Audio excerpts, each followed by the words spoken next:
तर नमस्कार मंडळी, आजच्या परग्रहीच्या व्हिडिओमध्ये आपल्यासोबत एक नवीन गेस्ट आहे, त्या म्हणजे आपल्या मयुरी मॅडम. तर मयुरीताई, माझा पहिला प्रश्न असाच राहील की हेच क्षेत्र का, म्हणजे आता इतकी अपॉर्च्युनिटीज आहेत पण हॉटेल क्षेत्रच का? काय ना, हॉटेल क्षेत्र याच्यासाठी की ही पहिली माझी आवड आहे आणि यातून मला काहीतरी वेगळं काहीतरी स्थान निर्माण करायचं होतं, जे की मी आता केलंय. पूर्ण अंबेजोगाईमध्ये हे माझं पहिलं हॉटेल आहे, म्हणजे महिला जे म्हणतात, आणि मला फक्त महिलांसाठी हे हॉटेल करायचं होतं, जे महिला स्टाफसाठी.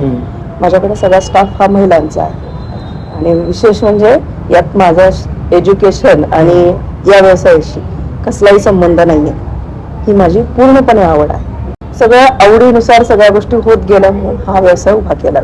तर महिलाच का? काय आहे ना, काही महिलांना बाहेर यायची संधी नाही मिळत. अशा काही महिला आहेत ज्यांना खूप आवड असते की आपण काहीतरी करावं, आपला छंद जोपासावा, आपली आवड जोपासावी, पण काही काही वेळेला त्यांना तशी प्लेसमेंट नाही मिळत. म्हणून एक उदाहरण म्हणता येणार नाही याला, कारण हे मी माझ्या आवडीनुसार चालू केलेलं आहे, त्यासाठी हा व्यवसाय मी चालू केला.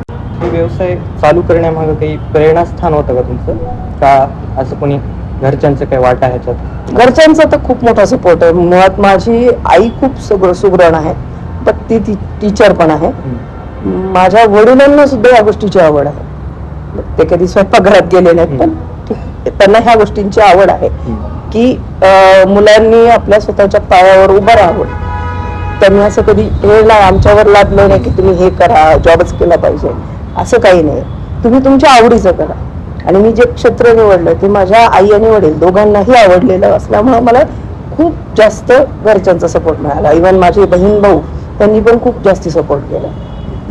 आणि कसं आहे, आजी पासून परंपरागत चालू आल्यासारखं ते सुगरण जे असतं काही काही एक्सपेरिमेंट करत गेले, ते आज इथपर्यंत पोहोचले.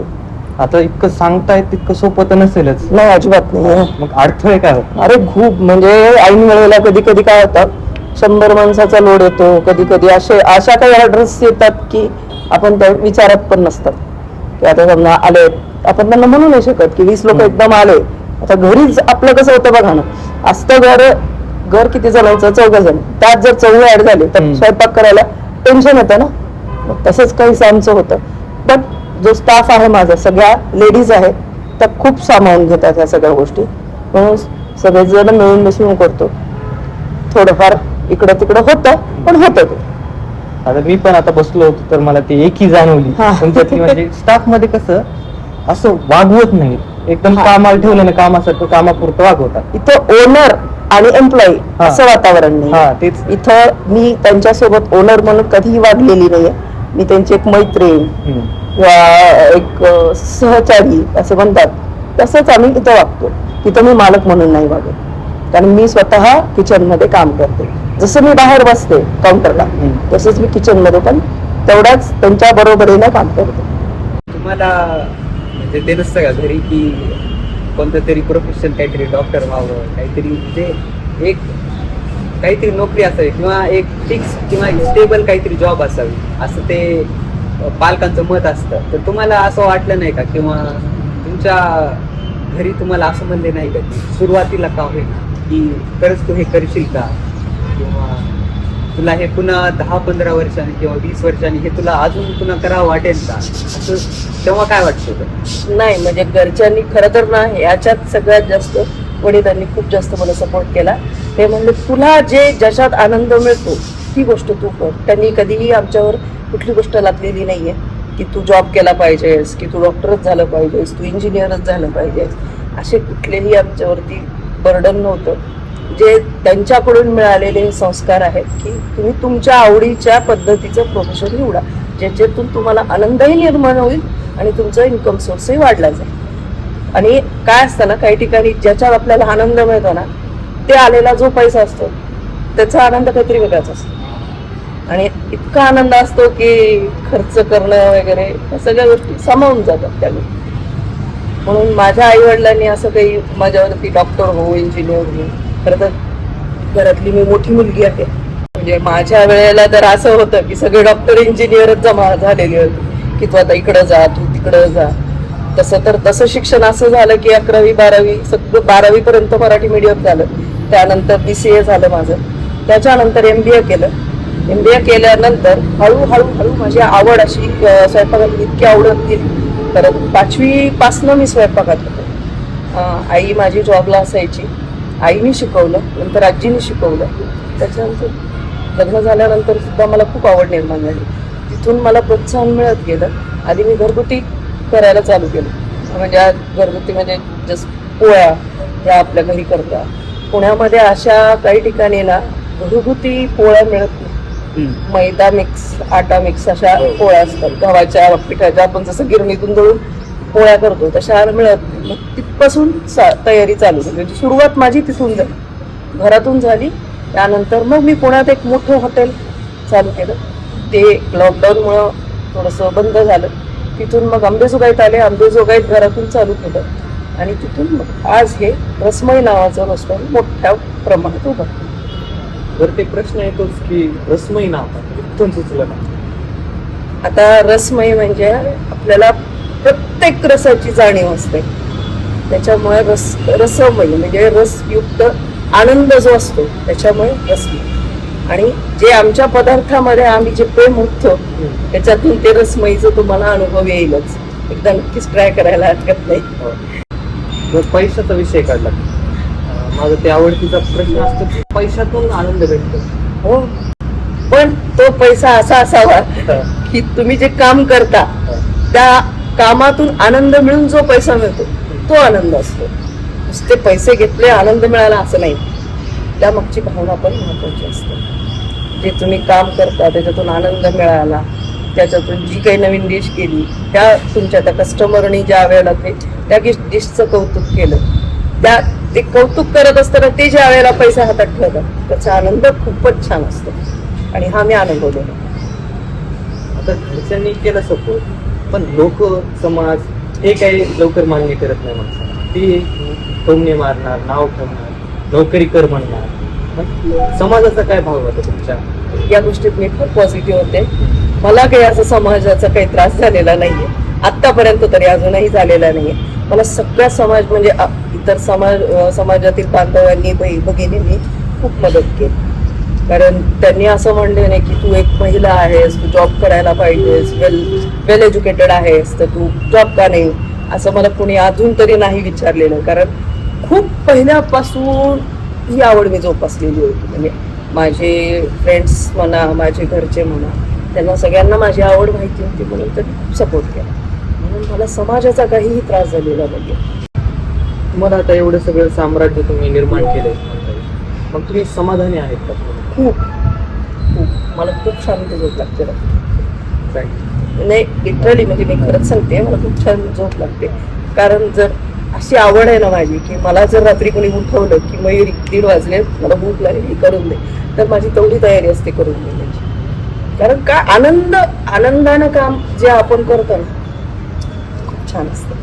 एवढंच सांगू शकते मी याच्याबद्दल. म्हणजे माझं प्रोफेशन खूप छान आहे, माझ्यासाठी ते खूप छान आहे. आणि माझा जो स्टाफ आहे तो सुद्धा खूप आनंदानं काम करतो. तुम्हाला ते नसते का की लहानपणी खूप वेळा असं होतं की मला हे करायचंय, पुन्हा मोठं होऊन कळते की मला ह्याच्यात इंटरेस्ट नाहीये?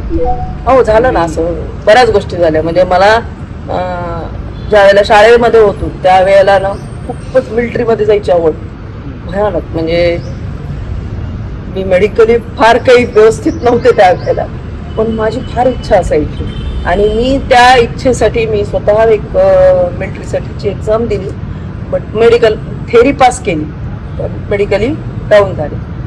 ठीक आहे, तिथं नाही थांबले. तिथून पुन्हा मग ग्रॅज्युएशन, पुन्हा पोस्ट ग्रॅज्युएशन. मग विचार केला हे करायला.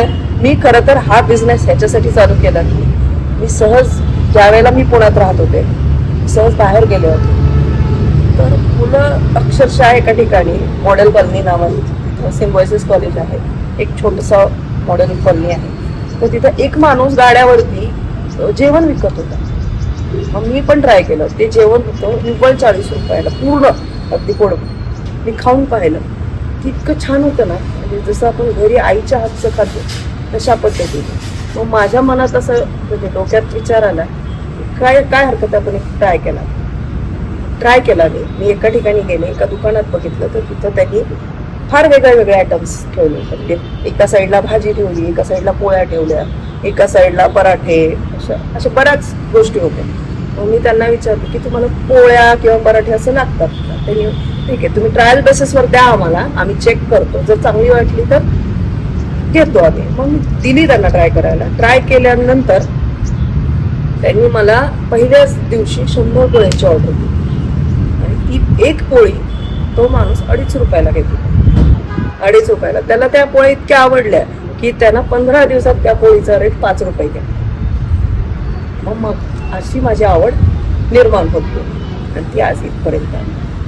मग त्याच्यानंतर मी पोळ्या दिल्या, पराठे दिले, मग हळूहळू कोथिंबीर वडी आळूवडी चालू केली. यातून बऱ्याच ठिकाणी रोहित वडेवाले म्हणून त्यांचे ओनर होते, त्यांनी कोथिंबीर वडी आळूवडी ट्राय केली.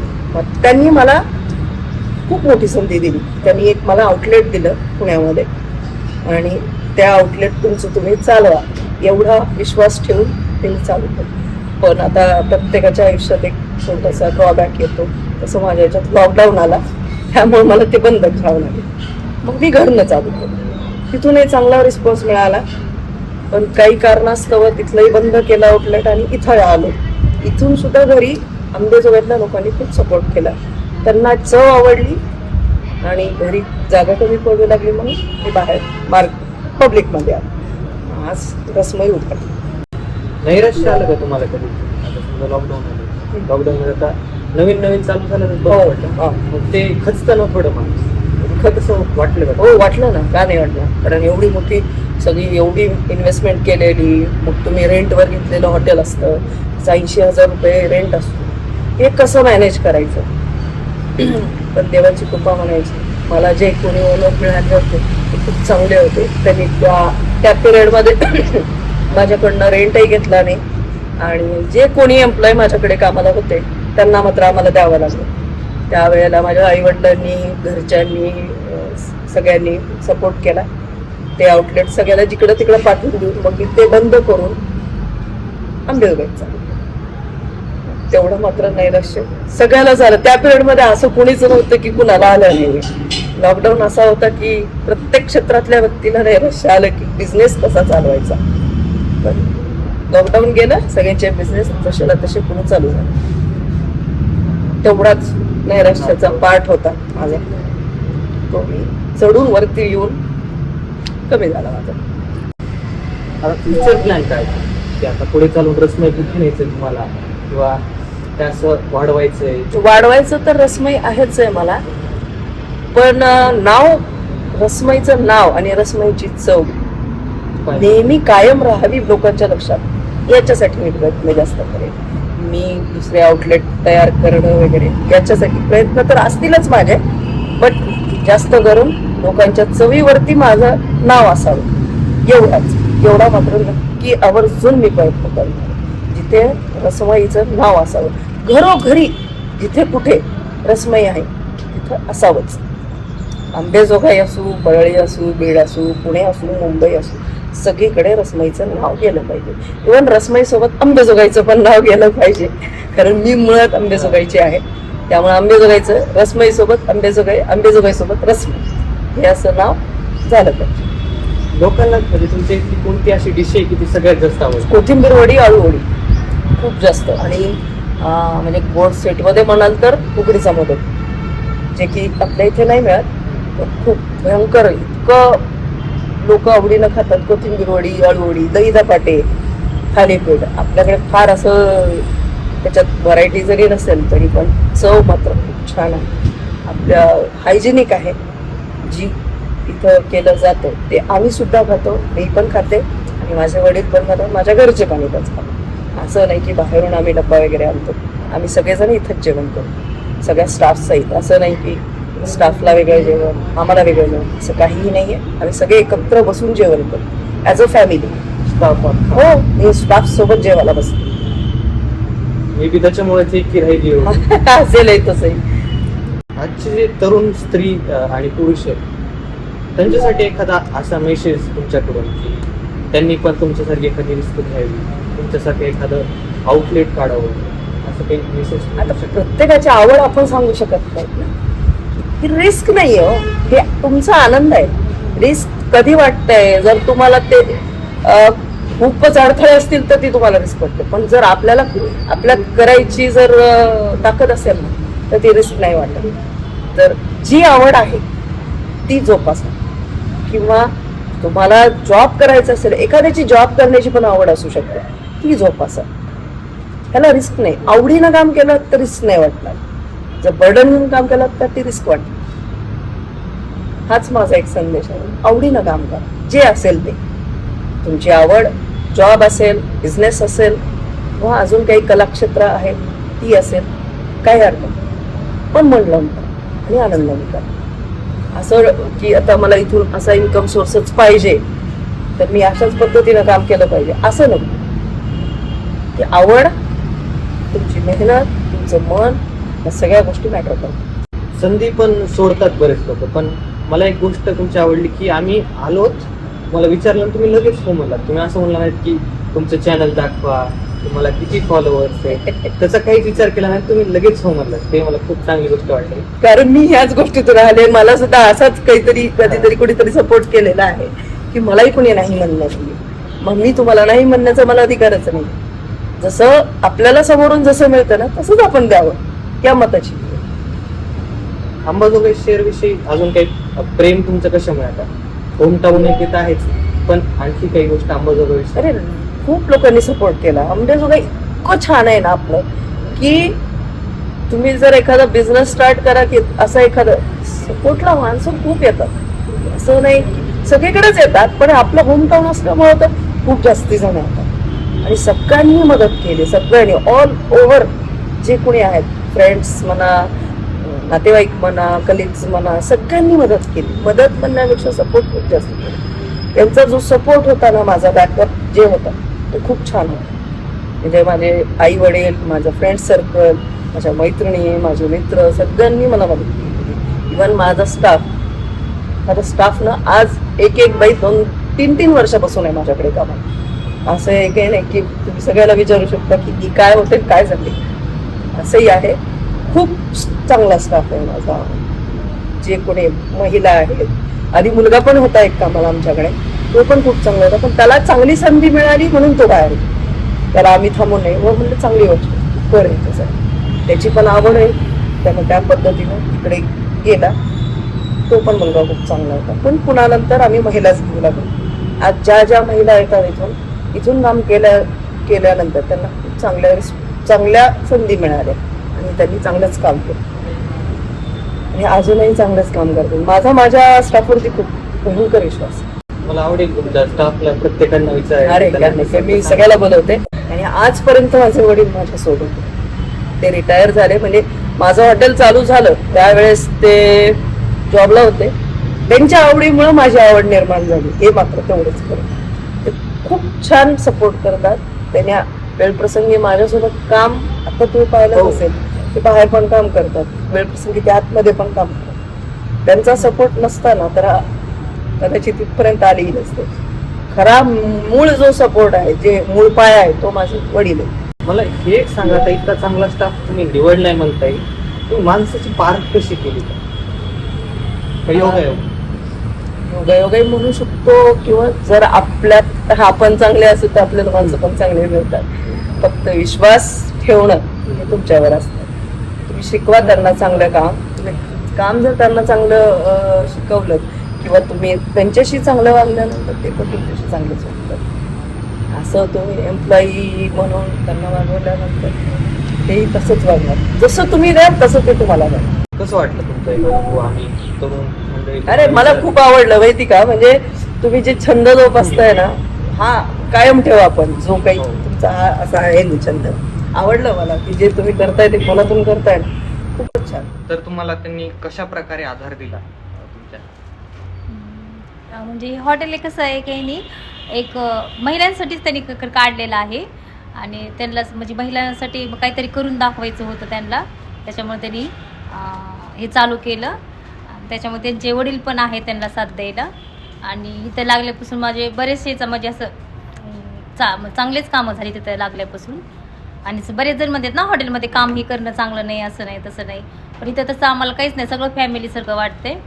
आणि ताई पण आम्हाला सगळं असं म्हणजे असं मैत्रिणीसारखंच करतात, म्हणजे असं आम्हाला मालकीनसारखं करूच नाही ते ना, म्हणजे आम्हाला सगळं घरच्यासारखंच वाटतं इथं. आणि आम्ही सगळे मिळूनच काम करतात सगळे, म्हणजे असं कमीपणा नाही की हे असं आहे तसं आहे, सगळं आम्ही व्यवस्थितच करतात.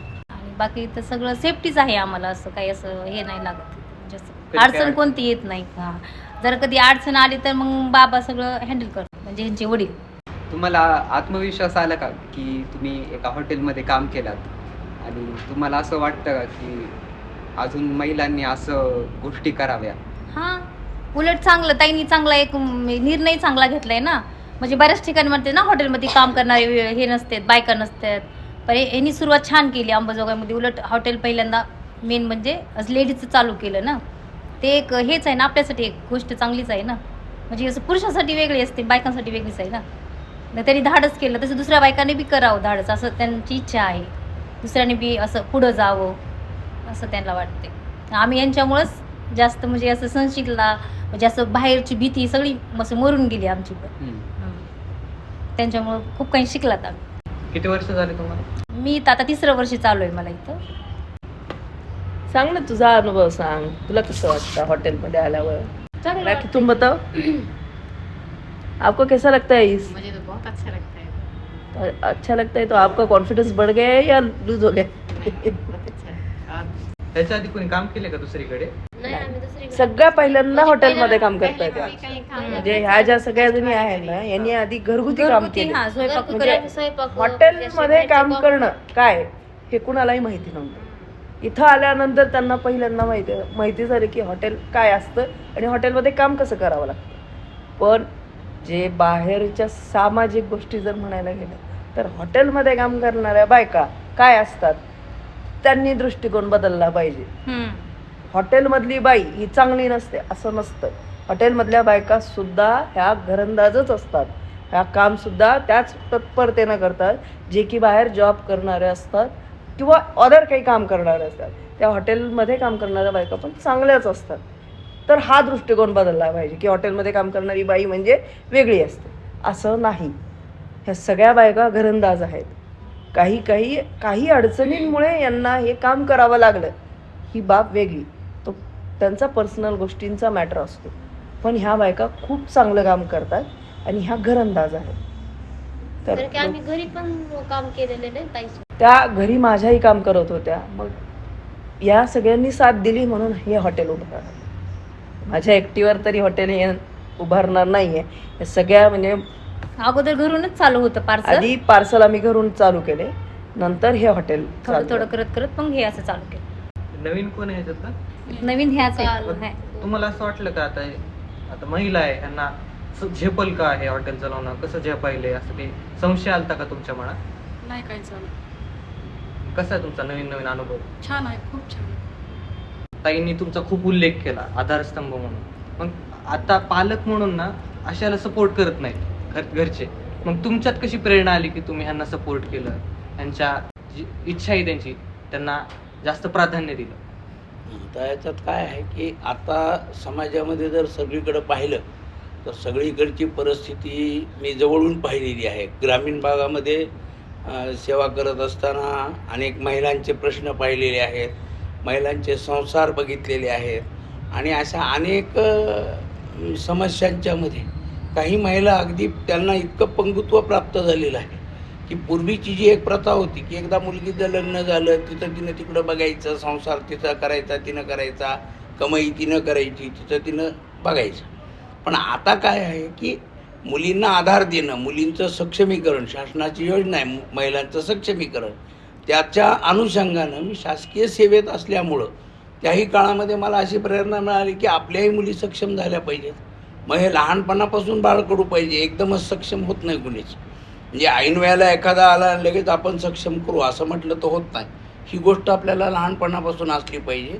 म्हणून मी तिच्या लहानपणापासून ती किती सक्षम करता येईल यासाठी प्रयत्न केले आणि वरचेवर तिची आवड बघून कारण शिक्षणामध्ये एक प्रवाह असा आहे की प्रत्येकाला आवडीचं शिक्षण मिळावं, आवडीच्या कलाप्रमाणे त्याला शिक्षण मिळालं पाहिजे. मग आज विनाकारण आपण आपलं डॉक्टर करणं, इंजिनियर करणं किंवा आणखी कुठेतरी पायलट करणं, म्हणजे नको त्या गोष्टीमध्ये व्यर्थ घालण्यापेक्षा तिची आवड, तिचा कल हे लक्षात घेऊन तिला स्वतःच्या पायावर उभं करण्यासाठी मी हा प्रयत्न केला. अशा अनेक लोकांचं पाहून, म्हणजे समाजातलं दैन्य, समाजातलं विघटन हे सगळं पाहून मला असं वाटलं की मुलगी सक्षम झाली पाहिजे. मग ह्याचं उदाहरण कुणाकडून द्यायचं, तर घरापासून आपल्या सुरुवात झाली पाहिजे.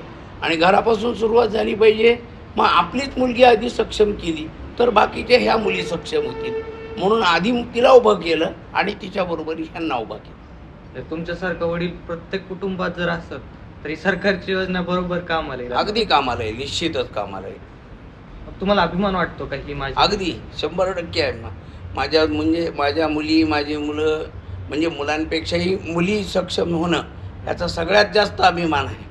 कारण अध्यात्मामध्ये सुद्धा सांगितलं आहे की अध्यात्माच्या दृष्टीनं सगळ्या म्हणजे सामाजिक दृष्टीनं सुद्धा कुळी, कन्या, पुत्र होती जे सात्विक, म्हणजे अशा हे जे अभंग आहेत ह्या अभंगाला अनुसरून आपण जर लक्षात घेतलं ना तर त्या गोष्टीचा निश्चितच अभिमान आहे. आणि दुसरा अभिमान असा आहे की आपल्या मुलीबरोबर तिनं आणखी 4 कुटुंबातल्या मुली ह्या सक्षम केल्या, ह्याचा जास्त आनंद आहे. आणि विद्यार्थ्यांनी किंवा तरुणांनी, मुलींनी सुद्धा या दृष्टीनं प्रयत्न केला पाहिजे, आपल्या पाल्यांना साथ दिली पाहिजे आणि मूळ त्यांच्या मनामधली गोष्ट त्यांनी पालकांची बोलली पाहिजे की मला हे पाहिजे, मला डॉक्टर नको, मला काय करायचं आहे की मला ड्रायव्हर व्हायचं आहे, तर ठीक आहे, ते मुलींनी सांगितलं पाहिजे. त्या दृष्टीने पालकांनी त्याला प्रोत्साहन द्यावं अशी आपली इच्छा आहे. चॅनलला सबस्क्राईब करा, लाईक करा, फॉलो करा आणि शेअर करा. रसमई रेस्टॉरंटला अवश्य भेट द्या. धन्यवाद.